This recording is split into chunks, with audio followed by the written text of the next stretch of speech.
Hello defence lovers, आज की top headlines कुछ इस प्रकार है। सीमा पर गिरफ्तार हुआ चीनी सैनिक अभी भी है इंडियन अथॉरिटीज की हिरासत में। इंडियन आर्मी की कार्बन वाले डील को हासिल करने के लिए कैरेगल कंपनी कर रही है पूरी कोशिश। मालाबार नेवल एक्सरसाइज में ऑस्ट्रेलियन नेवी के पार्टिसिपेशन वाली घोषणा के बाद अब चीन का भी आया है एक नया बयान। इंडियन ऑफिशियल्स का कहना है कि अगर पाकिस्तान ने जम्मू कश्मीर में हमला करने के लिए ड्रोन्स का इस्तेमाल किया तो उसे मिलेगा बिल्कुल बराबर का जवाब। और रशिया ने अमेरिका के साथ न्यूक्लियर वॉरहेड्स को फ्रीज करने का रखा प्रस्ताव।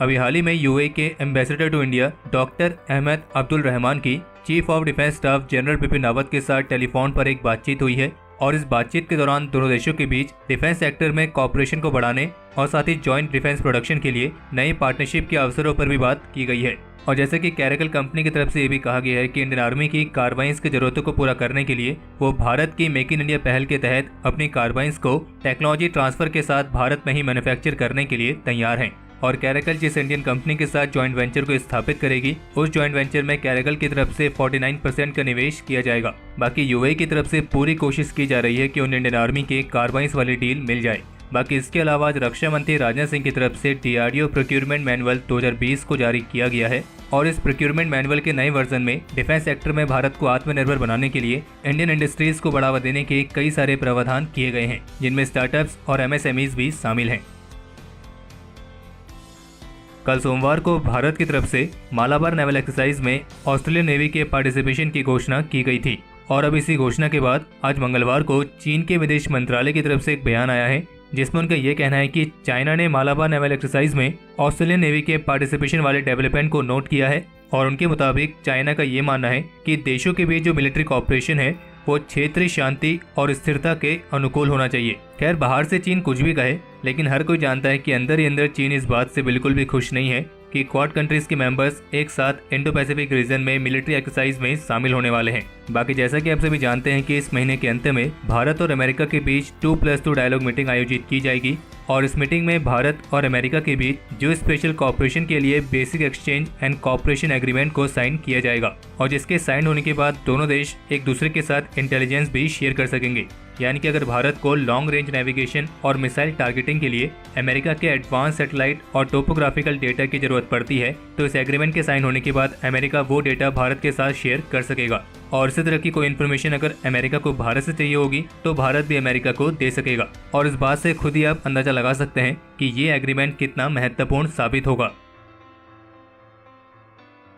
जैसे कि पिछले डिफेंस अपडेट में हमने आपको बताया था कि चाइना की पीपल्स लिबरेशन आर्मी का एक सोल्जर भटक कर एलएसी क्रॉस करके भारत की तरफ आ गया था, फिर जिसे इंडियन आर्मी सोल्जर्स द्वारा गिरफ्तार कर लिया गया था। लेकिन हम यहाँ पर एक करेक्शन करना चाहेंगे। अभी हाल ही में जो लेटेस्ट रिपोर्ट्स आई है उनसे ये मालूम पड़ा है कि कल जो चाइनीज सैनिक को गिरफ्तार किया गया था वो एक याक की तलाश में एलएसी क्रॉस करके भारत की तरफ आ गया था और फिलहाल अभी वो चीनी सैनिक इंडियन अथॉरिटीज के पास ही है। हालांकि इंडियन आर्मी की तरफ से ऑफिशियल स्टेटमेंट जारी करके बता दिया गया है कि सारी फॉर्मेलिटीज पूरी होने के बाद ही स्टैब्लिश प्रोटोकॉल्स के माध्यम से उस सोल्जर को चाइना को लौटा दिया जाएगा। और कुछ सोर्सेज का कहना है कि फिलहाल अभी इस मामले की जांच भी चल रही है, क्योंकि जब 1962 में भारत और चीन के बीच युद्ध हुआ था तब उस समय भी चीन की तरफ से 1 या 2 सैनिकों की recce unit Indian military infrastructures को मॉनिटर करने के लिए इस्तेमाल की जाती थी। शायद इसी चीज को ध्यान में रखकर अभी सारी चीजों की अच्छी तरीके से जांच की जा रही है। उसके बाद सारी फॉर्मेलिटीज पूरी होने के बाद ही उस चीनी सैनिक को सौंपा जाएगा। बाकी इसके अलावा अभी हाल ही में इंडियन आर्मी चीफ ने सिक्योरिटी और ऑपरेशन प्रिपेयर्डनेस की समीक्षा करने के लिए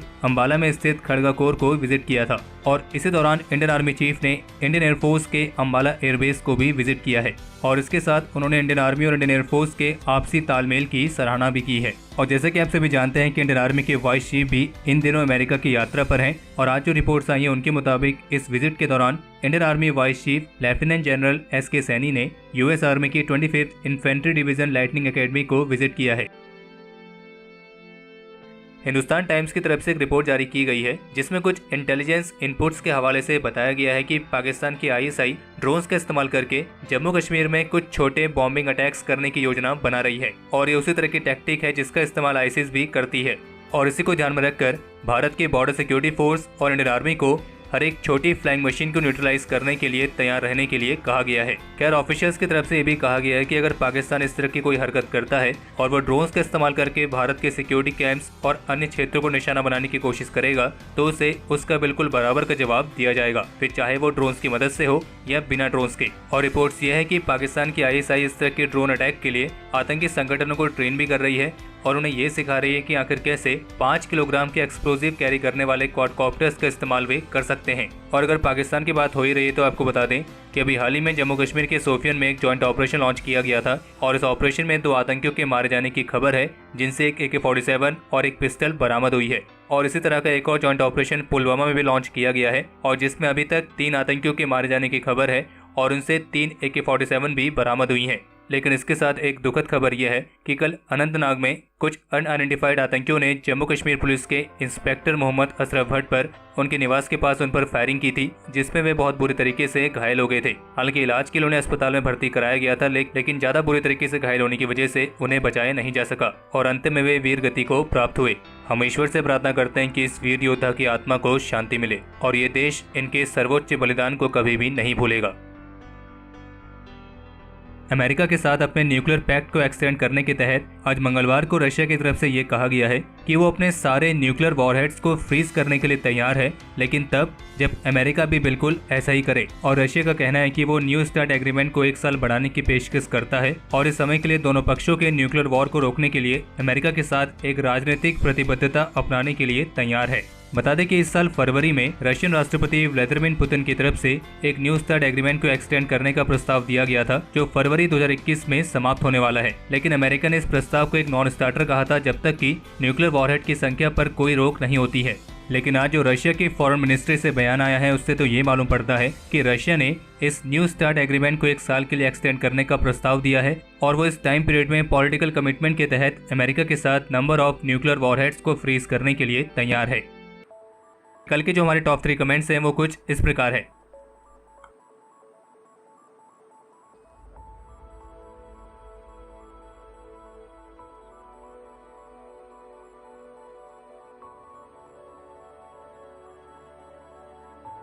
तो हमारे आज के इस एपिसोड के लिए इतना ही और अगर आप इस वीडियो को यहाँ तक देख चुके हैं तो इसे लाइक करे बिना कहीं ना जाएं। बाकी इस एपिसोड को लेकर आप अपने सजेशंस और क्वेरीज कमेंट सेक्शन में शेयर कर सकते हैं और अगर आप उनमें से हैं जिन्होंने अभी तक इस चैनल को सब्सक्राइब नहीं किया है तो इस चैनल को सब्सक्राइब करना ना भूलें।